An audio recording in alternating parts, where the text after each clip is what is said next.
Tone Deaf is the journey of a musical theater nerd, bringing musicals into the life of their musically challenged spouse. The reactions to the musicals are real and mostly unedited. This show is for ages 14 and up, because sometimes you just need to use a swear. Now sit back, relax, and have a laugh. You're listening to Tone Deaf. Previously on Tone Deaf. So now I'm an expert because I've seen the South Park episode. You've seen the South Park episode. Yeah, you know everything about this. So West Side Story, that's the only one I know for sure. Wait, he did do West Side Story. No. Oh, damn it. Is that one with the Cobras? Wait. What? Is that the one with gangs? Yes. Okay. Isn't one of the gangs called the Cobras or something? No. Wow. Okay. Oh, West Side Story. Yes. That's the only thing I really know about that other than Cobras. No. There are no Cobras in it. It's the name of one of the gangs, right? And now for the thrilling conclusion to the Cobra saga. It's time for West Side Story.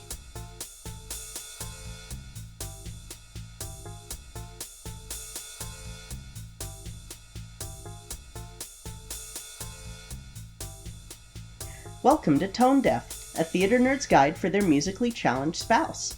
I'm Kay, a musical theater nerd. And I'm Warren. I'm musically challenged. So today we're actually going to do our first Sondheim show. Roger Sondheim? No. Oh. Stephen Sondheim. Stephen Sondheim. We're going to be doing a modern take on Romeo and Juliet with West Side Story. That is about all I know of West Side Story, is that it's based on Shakespeare's Romeo and Juliet. Yep. I'm gonna apologize in advance, because in picking the version that we went with, I kinda got more choked up watching this stage production than I ever did watching the movie growing up, so... Is that just because of the compelling power of the actors? Yes. Yes. I'm sorry. I don't know if you're being sarcastic or if you're genuinely... I genuinely got choked up, so okay. I'm apologizing in advance. Okay. So she's saying that because Kay is expecting me to possibly get teary-eyed. Maybe. For that. But at the very least, you're going to be like, that was unnecessary. But I am a cold, unfeeling individual, so... Bat boy. Except for when it comes to bat people. Except for bat people. Except for bat people. In musicals. So, this musical is from 1957. The book was written by Arthur Laurent, the music by Leonard Bernstein. He's the one who wrote Hallelujah. Mm-hmm. And then lyrics by Stephen Sondheim. It's set in New York's Upper West Side neighborhood in the mid-1950s. So, it's set around the time that it was actually written. Okay. Which is why I'm doing the stage version and not the movie version. And we'll get into that some more later. The original production was choreographed by Jerome Robbins, who also choreographed Fiddler on the Roof, Peter Pan, The King and I, and like... Oh, so his title list goes for a while. His list of shows that he's choreographed, wow. He was a brilliant choreographer, and you'll see that with this show. Cool. The stage production was nominated for 6 Tonys and won for choreography and set design. It lost Best Musical to Music Man, which... we'll get there. The film of the show that was produced in 1961, however, was nominated for 11 Academy Awards and won 10, including Best Picture. Oh, wow. Yes. And the movie's still really good. This episode is going to be kind of an info dump a little bit, because there's a long history for this show. Because it was originally conceived in 1947. So it's about a 10-year production history for it. Wow. And it was conceived by Robbins, Bernstein, and Lawrence. It was going to be a musical adaptation of Romeo and Juliet, and it was going to focus on the conflict between a Jewish family and a Catholic family. It was going to be on the east side instead of the west side, and so its working title was actually East Side Story.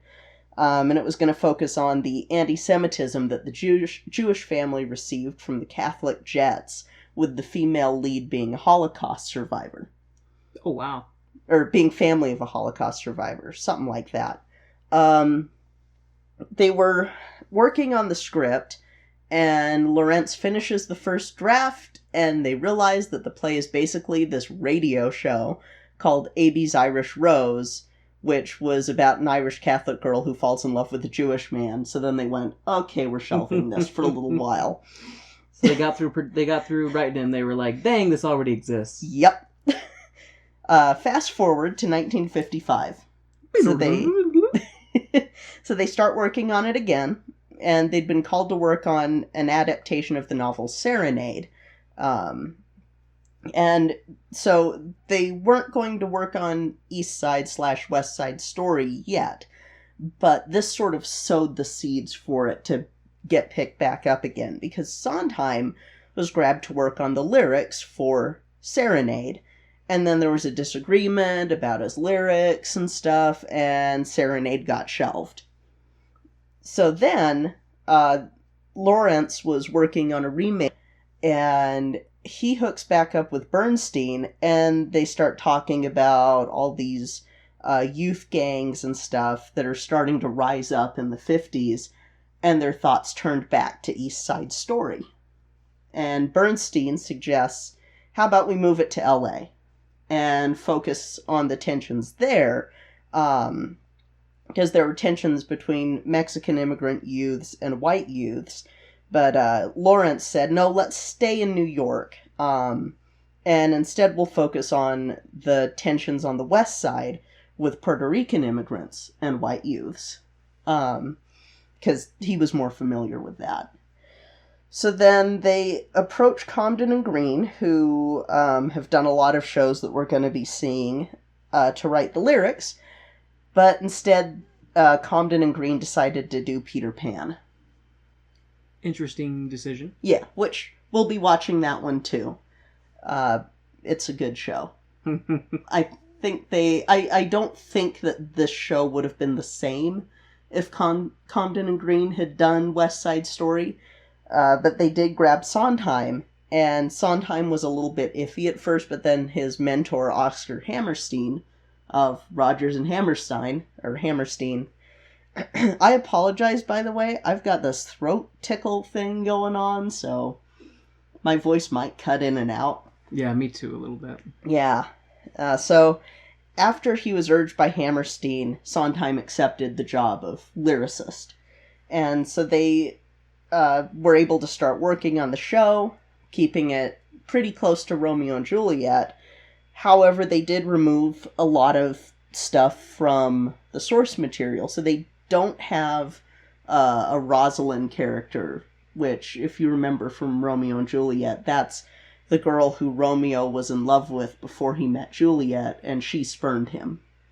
And so he was like, oh, I'll never love again, and then he sees Juliet, and he's like, I'm in love! So they take her out. They remove the parents, which is interesting. So you don't see their parents at all in this show, so it's really. Is it like just the kid, the it street is gangs just with the children? street gangs, and then you've got the police, and... yeah. So it's just youth in revolt with no parental figures. Pretty much. Like, there's mention of parents, but it's not like two warring families and stuff. They also remove something at the end from Romeo and Juliet, and when we watch this, you will see which thing they removed. Can I guess, or will I ruin it? You can guess. I'm not gonna say yes or no. Then I don't... Well, maybe I can judge by your expression. I don't know. So, do they not both die at the end? Is there no poison? She's stone-facing me. I think I'm gonna write it down on a piece of paper. Put it in an envelope. Put it in an envelope. Mail it to myself. No, I'll cut that step out. We'll see. We'll see if maybe I can guess what it'll be, and then we'll visit it in the second half of It'll test your knowledge of Shakespeare. What knowledge of Shakespeare? So, Sondheim influenced the show greatly with his lyrics. And when we do future Sondheim shows, you're gonna see the lyrics really are what drive his shows. This wasn't his first one that he did both music and lyrics, but this kind of sows the seeds for how he's gonna write later. He actually will, change lines of dialogue into song lyrics. So, I don't want to give you the example that came to my mind yet, because it's a major spoiler. Uh-huh. But yeah, he does that. He basically was doing stuff that wasn't normal, and this whole show really is revolutionary for the time, because we have more dancing in this show than in other shows that were going on in the 50s. The choreography rehearsals back in the 50s would only last about 4 weeks. Robbins insisted he needed 8. So double the normal time. Double the normal time. Wow. So would you say there's about twice as much dancing, or 3 times? There is so much dancing. And this is what the show is famous for, is the dancing. The dancing, the music, it all just sort of works together. Fun fact, though, for some of the issues that plagued this show in its first run. The original male lead, whose name is Tony, was going to go to James Dean. Do you know what happened to him around this time?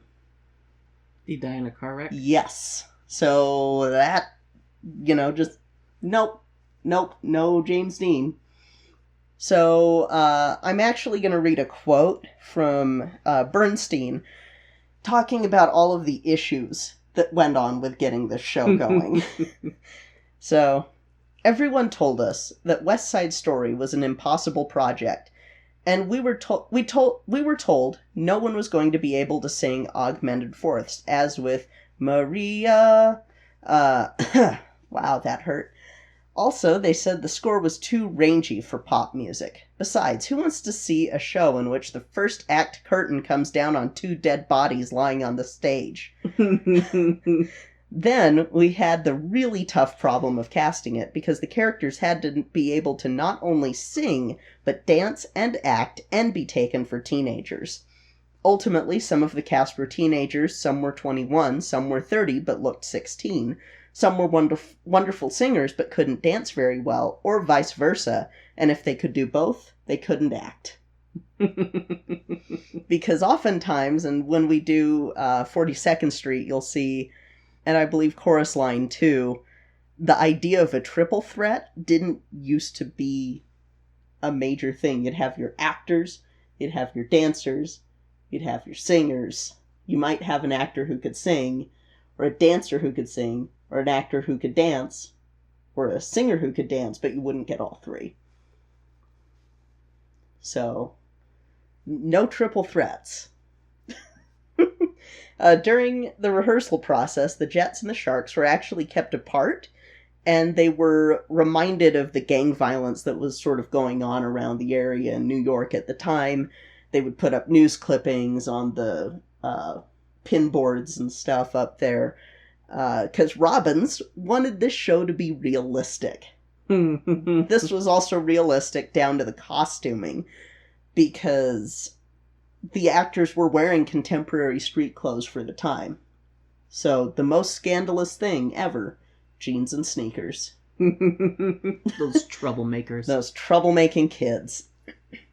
So, the first Broadway production opened in 1957 and ran for 732 performances. Then a national tour launched in July of 1959, and the original Broadway cast included Larry Kert as Tony, Carol Lawrence, born Carolina Maria Loraya. Wow, I totally butchered that. I am so sorry. But she played Maria, who's the Juliet, so Tony's Romeo, Maria's Juliet. And Chita Rivera as Anita. We actually saw Chita Rivera recently in our Pippin episode. Ah. She was Fastrada. Okay. So then in 61, they did a film, and the film made some changes. They rearranged the songs. Like all of them, or just... Some key ones. They changed where they took place in the show. And they let go of Robbins as choreographer halfway through production. Because it was too expensive to keep him on. Because his standards were so high. Well, and, I mean, by this point, he's, choreographed everything, so... Be like trying to do an independent film with Robert Downey Jr. Like an independent student film. Went over budget there. But Spielberg actually wants to do a remake that'll be closer to the Broadway production. And he wants to keep the feeling of the mid to late 50s that was kind of removed from the film production, because by the time that they were filming, the Upper West Side wasn't the same neighborhood. They were getting ready to tear everything down to put in the Lincoln Center. And so that kind of changed the whole feel of that neighborhood. So you didn't get the same feel that would lead to these blue-collar kids getting into gang fights because they feel like they need to do that. They feel like they need to have this little piece of turf. So that's kind of why we're going to watch this high school production, because they do keep the feel of the 50s show in it. It's from the Guilford High School. They did a fantastic job, so I'm really excited to show you this one. Cool. Mm-hmm. So, before we go, do you have any questions? No, because I don't know very much about this show, and other than it's based on Romeo and Juliet, and you've alluded to some things being left out, which my brain is cycling through my limited knowledge going, what was left out? And I guess my only real question is, what were the names of the gangs again? The Jets and the Sharks. Neither one of those is Cobras. Neither one is Cobras. Pop quiz. Who wrote this musical? Sondheim. Very good. Who didn't write this musical? The other guy who's not Sondheim. The guy who wrote Cats. His name is eluding me right now. If you ask me later, I might have an answer. But right now, I don't. This episode is brought to you by copious amounts of tussin. Did we mention that we're a little sick? We're a little under the weather. So please forgive us if we sound a little off. Yeah, it's that time of the season, again, where everybody gets sick. I will say, though, that I forgot that our last foray into anything Romeo and Juliet was 2 animated movies. Dear Lord, I was hoping you would not mention those, but you have. Well, one of them was cute. One was Romeo and Juliet. Okay, that one was adorable. That one was. But then there's one cute. With seals. Yeah, Romeo and Juliet sealed with a kiss. Yeah, this is neither of those. That was. I could go the rest of my life without you mentioning that again. So thank you. Well, maybe someday we could do a drunk review for patrons of that. Like, if we get to $1,000 on our Patreon. I don't think that'd be very good to listen to. It'd just be me yelling about the absurdity of some things. Racist seals. Yeah, that's probably what it'd be. And my brain, I'm trying to go back to your question about who did not write this, because I know the answer, but we have a week for him. I know we do. And my brain is still going do do do do do do do do do do do do do. Starts with a W. It's not helping right now. All my brain power has been diverted into just keeping my body alive right now. All non-critical system functions have been eliminated. Oh, no. All right, then. Well... Weber. Yes. I can't remember his first name, but I remember Weber. Weber did not write this. So who did not write this? Weber. Weber did not write this. I do not know his first name. There's a lot of Webers in the world, I'm sure. There's probably a fair number of Sondheims. Are there? Maybe not in this country. Who knows? Maybe that wasn't even his real name. No, that was his real name. It's very Peter Parker-esque, but Stephen Sondheim. Didn't I say Robert Sondheim earlier? Yes. Oh, God. Like we said, our bodies are currently trying to just keep us alive, but we love you all so much that we didn't want to skip out on an episode this week.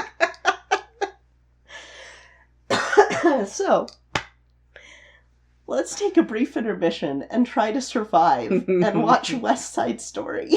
And then we'll give you our delirious recounting of it. This will be fun.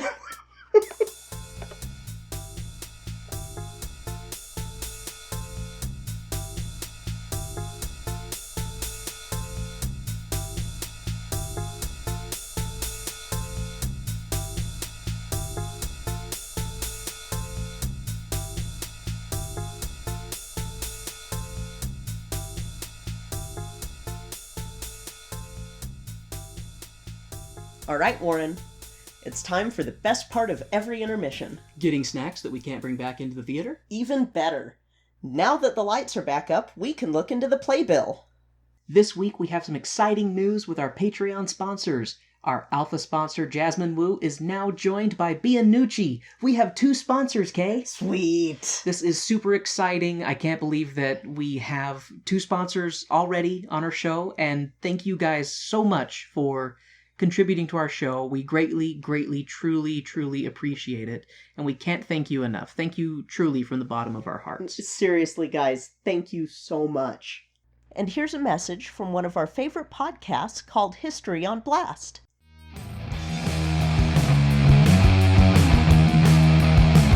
Hello, and welcome to History on Blast. I'm Hillary, and I'll be your host as we call out history. Every other week, we'll be putting a different person, place, time, or event on blast for the shit that they pulled. This ain't your grandpa's history podcast, so if this sounds like your cup of harbor tea, be sure to subscribe on your favorite podcast catcher.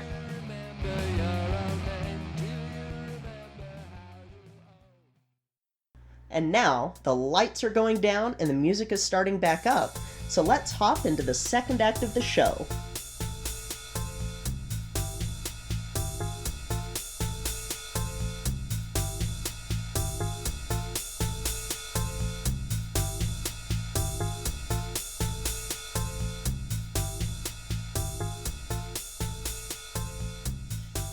Alright, so what'd you think? It was all right. Full disclosure, I'm not the biggest fan of Romeo and Juliet. Yeah. Mostly, because I just don't like the whole love at first sight. I would die from you. Wait, I know nothing about you. Let's get married. Like, I don't like that type of story generally. It was a pretty good adaptation of Romeo and Juliet. I mean, it touches on all the key aspects of that show. You know, and of course you had pointed it out that at the very beginning there's a girl in the street drawing on the sidewalk with sidewalk chalk, and then Griff comes over and, "Get out of here! Yeah. This is our turf!" And that kind of kicks off the whole machismo of, we own these streets, this little strip of street that apparently is so important to us. And the boys are, they're flapping their arms around. It looked like they're getting ready to fly south for the winter. I mean, there was just a lot of arm flailing and racial slurs. Well, they are the Jets. Yeah, they're... Oh, good point. Well, Jets don't flap. No, but... Jets stick their arms out straight. Sorry, yeah. I smacked you when I gestured just now. But in the very beginning, I mean, lots of dancing and leaping about, combined with racial slurs being shouted at, because it had like the bit back and forth of, you have the white people walking by and the Puerto Ricans harassing them, and then the Puerto Ricans walking by and the white people harassing them, just showing that there's just a lot of tension on this street. Yeah. And I wasn't really sure what was going on in the beginning, other than a lot of leapfrogging and running away. I assume this is what gang violence was like in New York's 1950s. Well, if you think about how much Jerome Robbins wanted there to be dancing in this, everything is... In fact, it's almost like you took a ballet and a musical and made them have a baby. After seeing just this high school production of the show, I can see why they fired him halfway through production of the movie, because it's like, dude, get out of here. Like, there's too much dancing going on, and like, I feel like there's a little bit too much dancing for the musical. I kind of feel like it took away from the emotional gravity of the characters and what was going on. There actually were tensions during the Broadway show too, Yeah. that they were just kind of like getting sick of him because of all of his input. They were just like, please, let us just do our thing. Yeah, and oh god, I thought that was interesting when there was the part where the guy's telling them to get out of here, and Abadan's like, "Por favor, get your dirty, no good, rotten Puerto Rican out of here." Like, that was... Yeah, I forgot how racist the cop is. It is very racist. Like, the whole time I'm going, I hate you.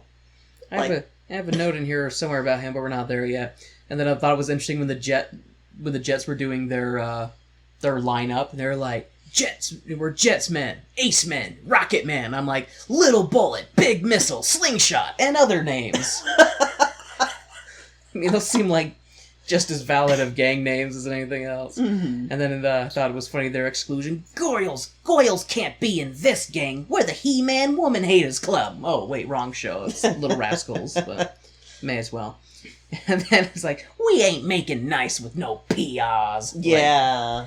Like, okay, guys. And then I think the reason Tony... And I know they're all hanging around talking about how cool it is to be a Jet. And, well, where's Tony? Yeah, Tony ain't been around here for a month. He ain't one of us. It's like, guys, I think the reason Tony stopped hanging out with the Jets was because of all the song and dance practices. It was beginning, to be a drag on him. Who knew that being in a gang was so theatrical? And then, of course, Griff goes to find Tony, and he calls him Rigger Tigger Tum Tum. And at this point, are you sure this was not written by Andrew Lloyd Webber? Because Rum Tum Tugger, it's a little too close for that. I'm still calling shenanigans. I think that... Let's see, wait, who did this? Who did West Side Story? Stephen Sondheim, Okay. Leonard Bernstein. Stephen Sondheim and Andrew Lloyd Webber are secretly the same person that just live alternate lives and write different musicals. I swear I've seen them in the same place, though. No, it was just a mirror, and it was a mirror, and it was creating an illusion that they were in the same place together. Only works with Lindsay Lohan and Haley Mills. All right, back on track. Riff is a Biff, like from Back to the Future. Listen, kids, don't be a Biff. Don't be a Riff. Don't be a Biff. Mm-hmm. He's the extra... I feel like he was the extra stupid guy of the bunch, at least in my personal opinion. But our leading man, Tony, has had enough of the Jets, but he forgets the first rule of being a Jet. Once you're a Jet for life. Till melodramatic teen suicide do you part. Which, spoiler alert, there is no teen suicide in this one. I thought that caught me off guard. Tony thinks something good is around the corner, has his whole song and dance number about that. There's something good around the corner. Depends on your depression level, Tony, because death is good for some. Oh... Too soon. Yeah, it's barely... Tony died. I thought it was interesting, the whole Maria was brought to America to marry Chino kind of thing. Just thought that whole, proud tradition of arranged marriages. They do have to kind of still keep the Romeo and Juliet tension, because remember, Juliet was not supposed to marry Romeo. Well, their families hated each other. Yeah, but she was arranged in a marriage. I think it was... Paris was the guy she was arranged to marry. Again, not a huge Romeo and Juliet fan, so I don't remember that. I had to do That's so at Shakespeare Festival, and I was Juliet, and I hated it. You're a theater person, yeah. So it is more expected of you. I am uncultured swine. Nothing is expected of me. I wanted to be the nurse. Let's see. Chino don't do it for Maria. Maria wants a white boy. To each their own, Maria. And then Maria's trying on her new dress because she's excited for the dance, and she twirls us into the most awkward teen dance I've seen since my first school dance. And I thought it was interesting. And we were treated to a very interesting musical chair style partner swap, with them trying to get the Puerto Ricans and the non-Puerto Ricans to change partners and dance to be like, see, we got more in common than we like to think. We're all the same. Come on, we're just brothers and sisters. Oh, you want to go back to your partners? Okay, and have a dance off and give each other evil glares. Okay, neat. That's cool. Jets versus Sharks in a his or hers dance off. The fate of the streets will be decided on the dance floor. And while this is going on, Maria and Tony see each other, and it's lust at first sight, and don't even give each other names, just walk up to each other, start kissing each other. It's like, call me old-fashioned, but I like to at least know the name of the person I'm macking on. Yeah, true. And then, I can't remember Maria's brother's name. Bernardo. Bernardo sees Tony and his sister being close and pulls her off. It's like, what? The girl I just met is being taken away by her brother who sees his little sister macking on a boy that she just met? I'm sorry, I thought this was America. Isn't this America? I thought this was America. Beware of horny white boys, Maria. They're like poison or a knife to the chest. Oh, gosh. Some source material references there. Oh, Jesus.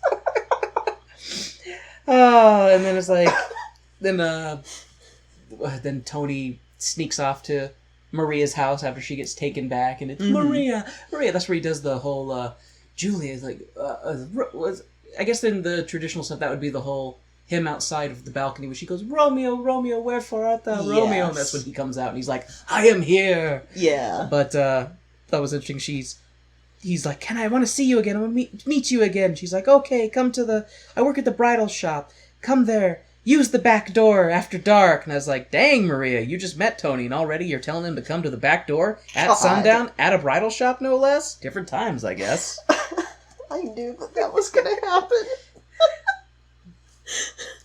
Oh, and then the Puerto Ricans have a song and dance number about being in America versus in Puerto Rico, because one of the girls is a little homesick and talking about it, and they're like, yeah, but we like things here because it's not crowded, and we have roads, and...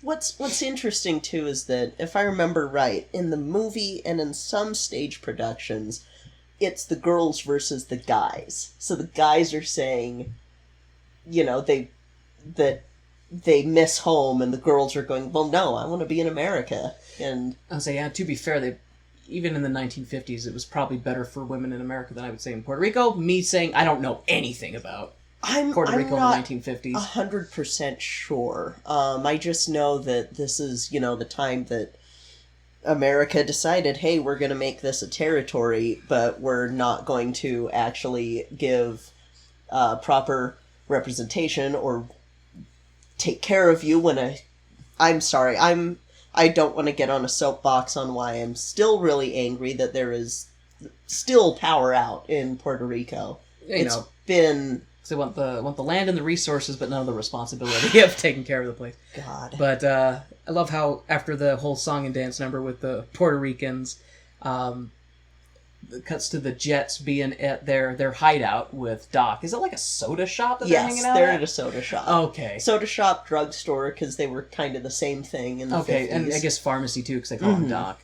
Yeah, I thought it was interesting. They're hanging out at their hideout, and couldn't believe how sensitive the Jets were. What? You call us hoodlums? My fragile ego can't handle such an affront. Remember the Razor commercial.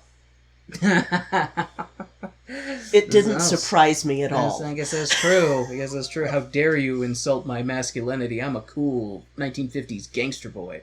Then they have then they have what I thought was interesting, because I had to kind of look to you for confirmation, that they basically go into a calm down, horny boy, like pretty chill much, your hot blood. Because it's cool boy, crazy boy, rock it in your pocket, grease it, cool it, turn off the juice. Boy, there's a lot to unpack in that. Giggity. And then Kay called it Toxic Masculinity is Bad, the musical. Yes. Which is very accurate. Yeah. Because it's basically just a lot of strutting and dick waving that results in 2 people dead. 3. Well, 3 people dead. 3 by the end. 3 people by the end.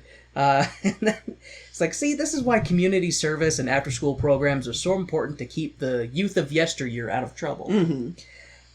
Nothing to see here, officer. We're totally not organizing an all-out war that just became an agreement to a one-on-one duel. Nothing to see here. And good old racist cops. I'm super glad that racism is over and we don't deal with that anymore in America.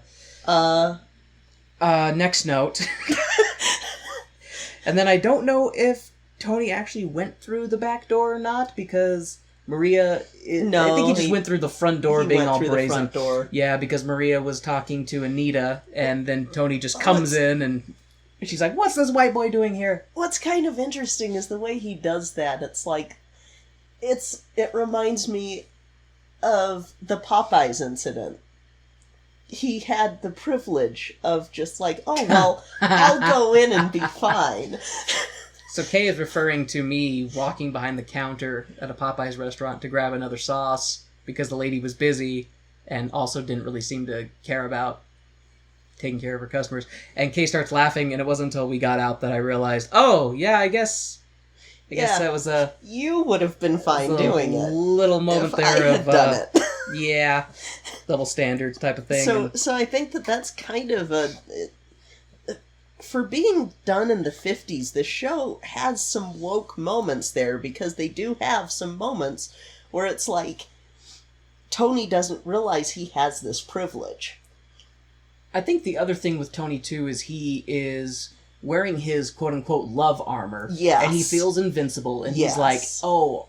nothing can go wrong, I'm in love. And he's not listening to the girl who's like, you cool it, Rocket Man, like, this is gonna result very badly if you don't take things a certain way. And he's like, you're just a silly woman, I'm in love, nothing can touch us. It's like Maria even is telling him, don't come to my house, my parents will... And then he comes to her house. Yeah, like, It's really interesting to see how much he's just like, no, it's okay, I know better. No, you don't, Tony. Yeah, I thought it was evil when, evil. I'm reading my note. I thought it was funny when he does show up at her house and is telling her about how it's magic, that what they have is magic, and she goes, magic is evil and black. It's like, damn it, Maria. And then you say Tony has magic. Does that make Tony black? Am I missing something? Oh my gosh. Those are her words, and I'm just following it along. But and then I have this note in all caps. You've known each other one freaking day. Stop making mock planned proposals and weddings, you freaking children. Like, this is the thing. This is why I never ever liked Romeo and Juliet. Like, I know you have a thought. Let me finish my rant.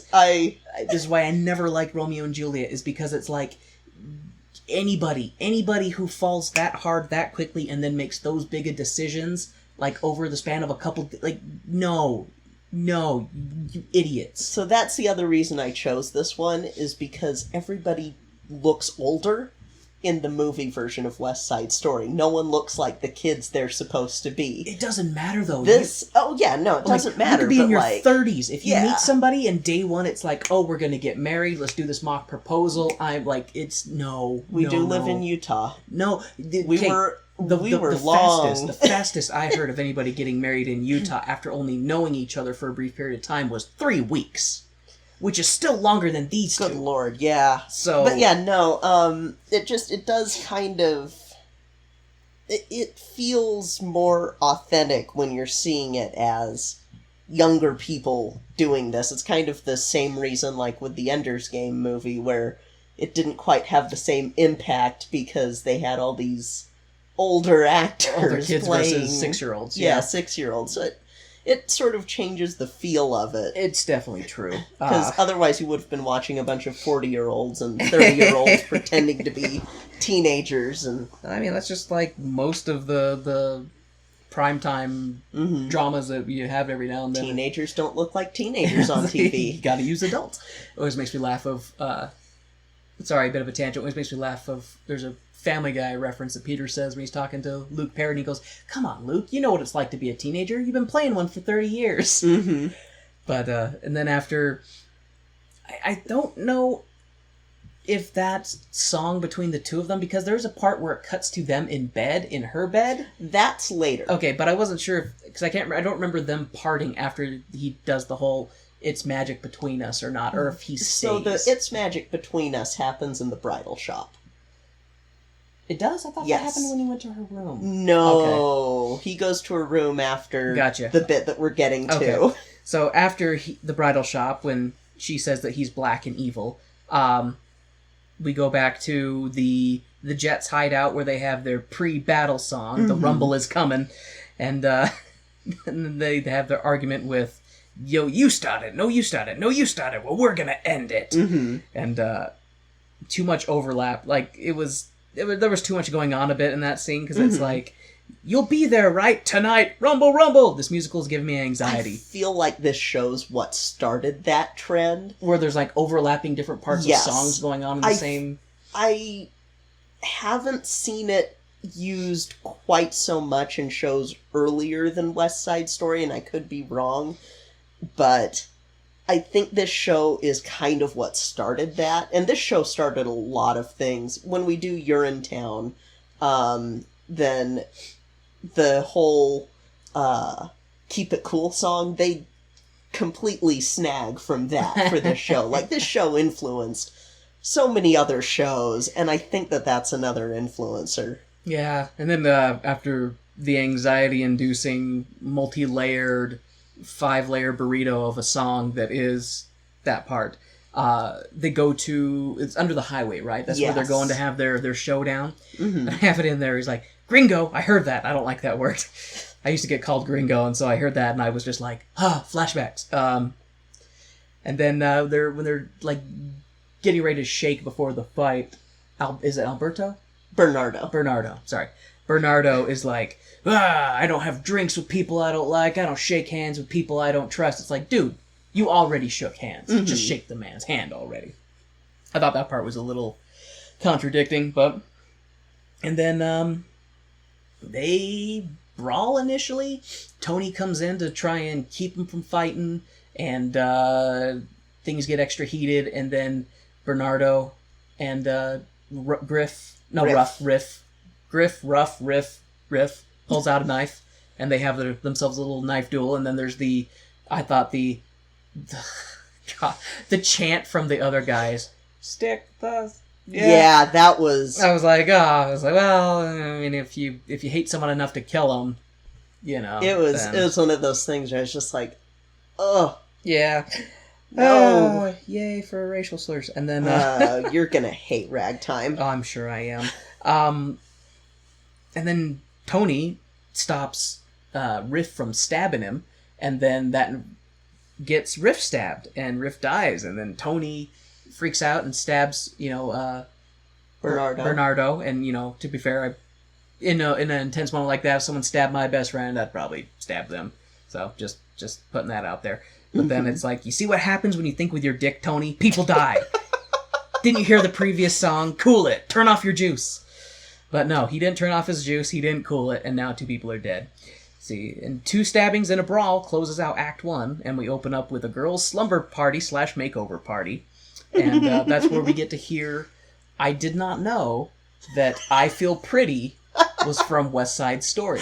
I have heard parts of that song before. Kay can even attest that every now and then I would just break out and go, "I feel pretty, oh so pretty. I feel pretty and witty and gay." And that, I think I got that from Anger Management, because they have that in that movie. And that's all that I really knew of that song. And now you know. And now I know. It comes from West Side Story, and it has Maria talk about how she pities any girl who isn't her. And I was like, wow, you well, I mean, full of yourself. You're a little teen girl who hasn't ever experienced this before, and all of a sudden thinks that you are madly in love, and that somebody thinks that you're pretty, and this is your first time feeling it. I'll cut her a little bit of slack, because up until this point, she was like the sheltered little girl, not allowed to experience the world at all. Now she's having her moment of, I'm pretty! So you're saying is if she was a gate, she'd be swinging? Yes. Yeah, and she's basically telling her friends that she's gonna get married tonight and likely get laid, and she's in love and all this stuff, and they're just like, you're insane. And it's yeah, you are. Romeo, I feel like, okay, I am gonna do this joke. I'm gonna do this joke. I debated about doing this joke because of our 14-year-old and up rating. But I'm gonna do this joke because I think it is necessary for this podcast. Well, this show. Romeo and Juliet should be a PSA for why masturbation is okay. Masturbation saves lives, okay? If these two horny teens would have just taken some time to themselves, they probably would have realized that it was mostly the emotions, and people would still be alive. So there we go. That's our brief PSA. Maybe if they would have still had, like, oh, but I do still have a crush on you, they would have gone about it the right way, and not the, let's get married the day after. The day after we meet each other. So, the funny thing about I Feel Pretty is that this is a scene that is pretty much straight out of Romeo and Juliet, except for that it's just a soliloquy, but it's after Romeo and Juliet get secretly married. And Romeo goes off to try and stop the fight with Tybalt, and we all know how that goes. See Riff and Bernardo. And Juliet, meanwhile, has this soliloquy where she's basically talking about, we just got married, he's gonna come back, and this is how bangin' our wedding night is gonna be. That is what the soliloquy basically is. She's just basically excited she's gonna get laid. Yes. Yeah. And so, I Feel Pretty is the more innocent version of that. And it's one of those things that when I did Romeo and Juliet at Shakespeare, I was 12, maybe? But we did it, like, from the play, and we had these notations on what each section meant. And I was just sitting there like, I feel so awkward doing these lines because I know what she's saying. Because you're this 12-year-old religious girl singing a song. And, not singing, just talking through the soliloquy. Doing the lines, and you know that the lines are about... Yeah. About Juliet going, I can't wait to get laid, and I'm 12 going, oh, this is awkward. That's so funny. And of course, Maria's just treating her friends like they're a bunch of haters, and they're just jealous. It's like, no, your friends are not haters, Maria. You are insane. You've known this boy like 2 days. Yeah. I totally side with your friends in this. And then the girls all leave because Chino shows up and needs to talk to Maria. And that's when she finds out that her brother is dead and that Tony is the one who killed him. And she's just like, no, he wouldn't do that. It couldn't be him. It's, well, maybe if you'd known Tony longer than a day before agreeing to marry him, you might have learned that he had a bit of a temper. So just FYI out there for people who think they've met the man or woman of their dreams and have only known him for one day and are planning to get married already. You can't really know somebody for, I think it takes 8 years to get to know somebody, truly. About that, yeah. Relationship psychologists, I think, say that. But Tony and Maria have their I have a dream that the Sharks and the Jets can come together and be friends. That was my least favorite part of the entire musical. You said that it was kind of optional. A lot of shows don't do it. Yes. Because it's basically just a ballet. Because Sondheim... No, not Sondheim. Bernstein. And Robbins. Mostly Robbins. Mostly Robbins really liked dance and wanted this to mostly be dance with some music in it. Nothing against any of the dancers, anybody who participated in that. Just for the flow of the general story, that was my least favorite part of the musical. Yeah. I kind of felt like that could have been cut out with just them singing about how, can't we all just get along? That's usually what it is usually it's just a duet between Tony and Maria, singing the There's a place for us, somewhere a place for us. That was way off key. Yeah. Still sick. But normally it's that, and in this version, the whole cast is on stage singing that as this ballet is happening, and I do like the touch that they have there with them, basically Maria hugging Riff and Tony hugging Bernardo. Yeah. that's kind of a good symbolic moment, and it's one of those, like, I wish that you could keep that symbolism in, but get rid of the fluff of the rest of that ballet sequence, because... I felt like it was really not needed. Yeah, the rest of that ballet sequence did not work. There is a reason why that number is called the Somewhere Ballet, not just Somewhere, but whatever. Yeah. It's not my direction. But after the Somewhere Ballet, we get to the Jets back at their hideout, talking about how hard it is for them, and it kind of reminded me almost like it's the Jets' version of Annie's, like, it's a hard knock life for us. Except for that they... hard knock life for Jets. They're more of jerks about it, like, oh, see, we are no good by the end of the song, like... Yeah. Which was doing. I mean, it was an okay song. Definitely not my favorite, but let's see. And then we have this is where it comes to Anita finding out that Maria and Tony are together, and because after she comes to Maria's bedroom and her and Tony are in bed together, and she basically has to rush him out and lets Anita in, and she could smell sex in the room. She knew what was going on. God. Because she knew exactly what was going on. There was no pulling the wool over Anita's eyes. Oh. And then she has her song of stick to your own kind, like, this boy is no good, you'll meet another, stick to your own kind, date one of your own kind. And me being a pasty cracker married to a black woman, of course I take issue with that kind of message. So, I mean, I think a better reason for not being with Tony is that he killed your brother. See, something like that is a valid reason. Saying don't be with him because he's a white boy, no, I mean, that's... And I'm amazed that, I mean, I know it has to happen for the Romeo and Juliet allegory to work, but I'm still amazed, and I guess I'm amazed too, with how it happens in Romeo and Juliet, that Maria/Juliet stays with Tony/Romeo after Tony/Romeo kills Bernardo/Tybalt. I think that would have at least been a case if we need to go to counseling before I can decide to be with you, because this is a pretty big deal, because you killed my brother/cousin, so... Speaking of which, racist/cop makes an appearance at the Puerto Rican/immigrant residence to make a interrogation/questioning of Maria, who then Maria lies to the cop, says it was someone named Jose rather than Tony. And then and during that part she tells Anita to go to the drugstore, and basically it's like covert. She's like, go give a message for me, but pick up quote-unquote aspirin for me. It was pick up something for me. He's like, the cop's like, you don't have aspirin? It's like, oh, I need something more special. And I guess that would that technically be in the Romeo and Juliet? That'd be no. Would that be her going to get the poison?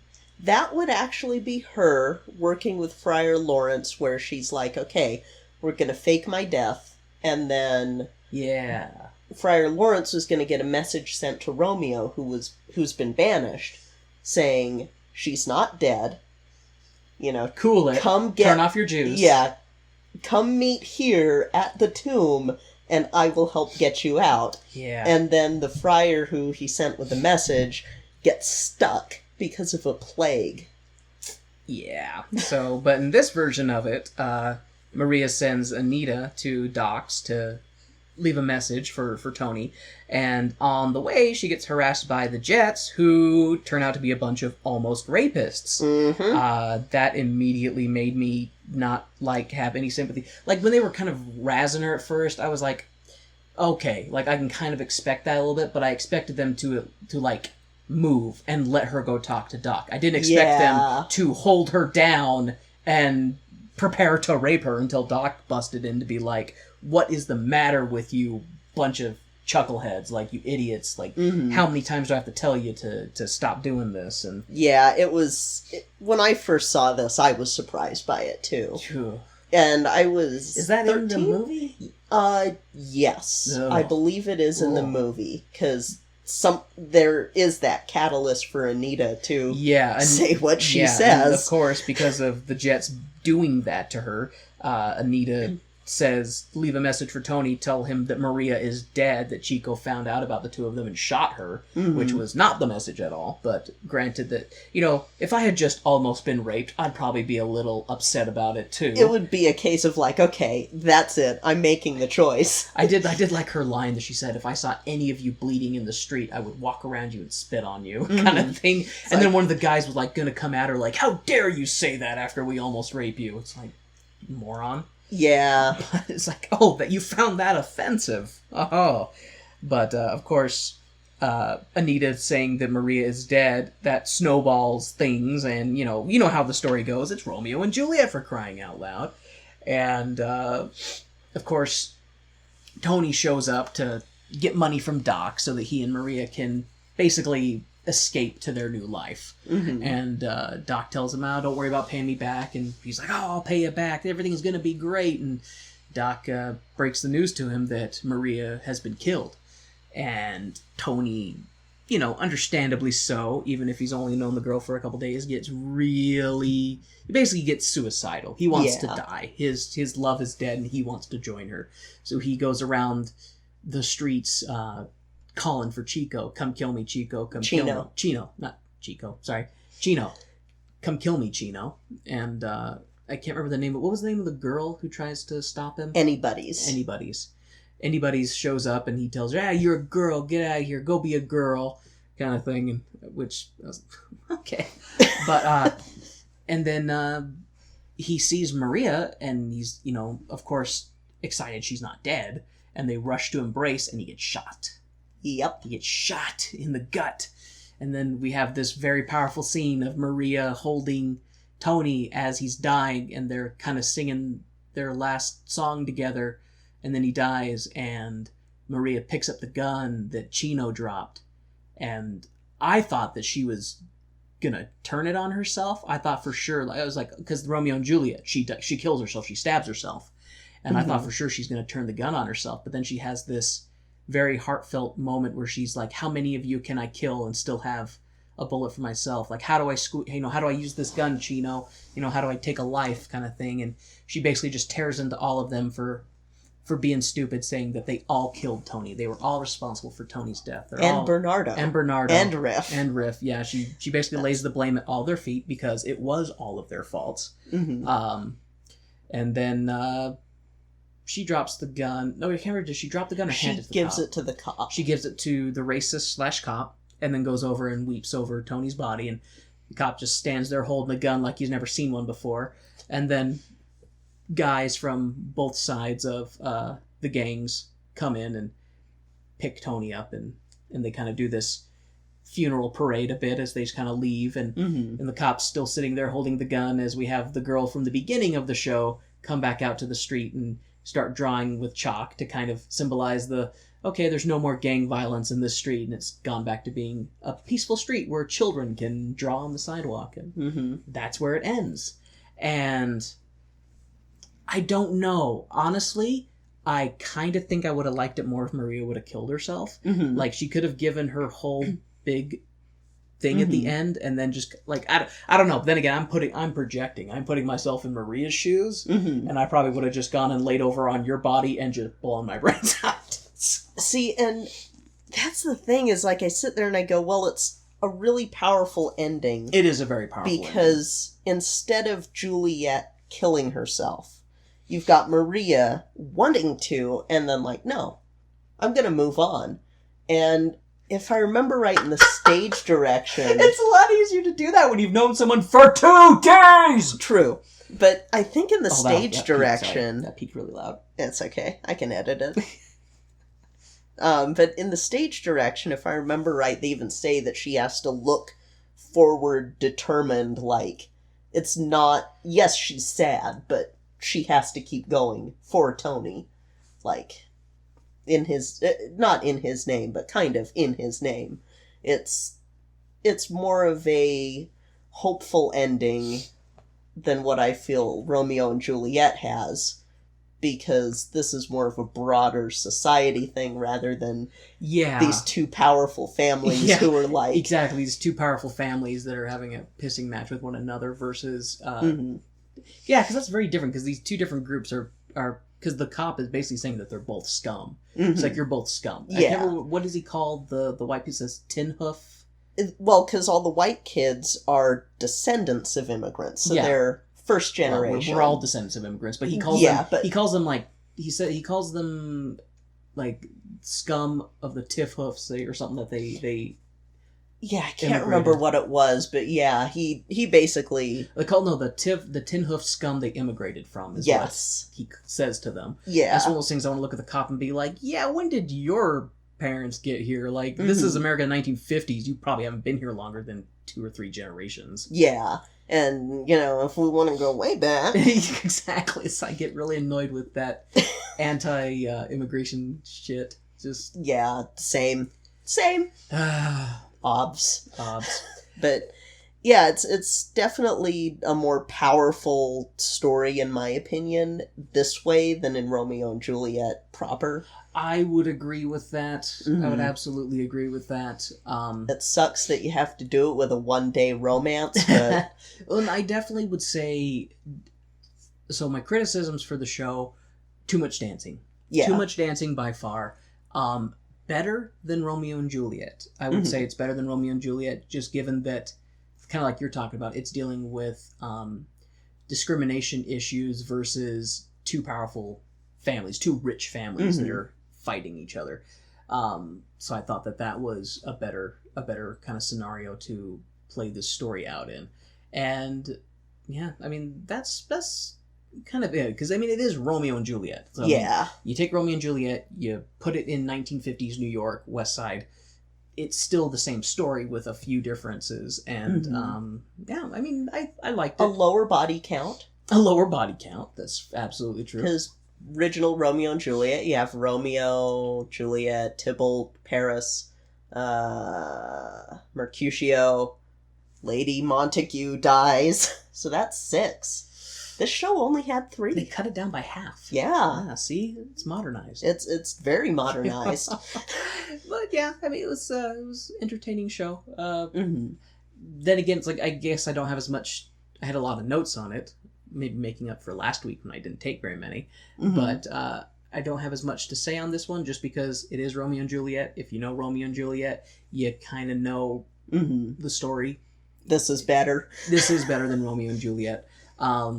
But yeah, it was good. Get some thumbs up. Get some thumbs up. Get awesome. Some thumbs up. So that was West Side Story.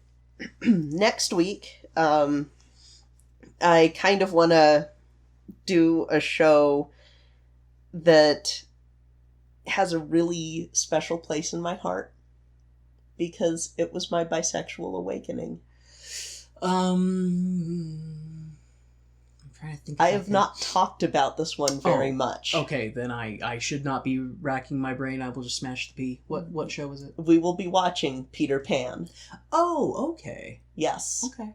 The Mary Martin version. Sounds good. I know the story of Peter Pan, but I know the Disney version of Peter Pan, which I assume will be a little bit different than the stage version of Peter Pan. Yeah, a bit. The way you're saying that leads me to believe that it's very different, and you don't want to give it away.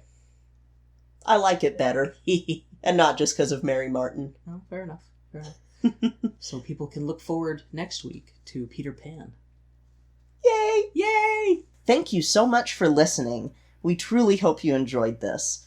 Please follow us on Twitter at Tone Deaf Musical and like, share, and subscribe. If you loved it, tell your friends and spread the word. If you want to go above and beyond, please donate to our Patreon, which is also Tone Deaf Musical. That's it for this week. I'm Kay. I'm Warren. And this has been Tone Deaf.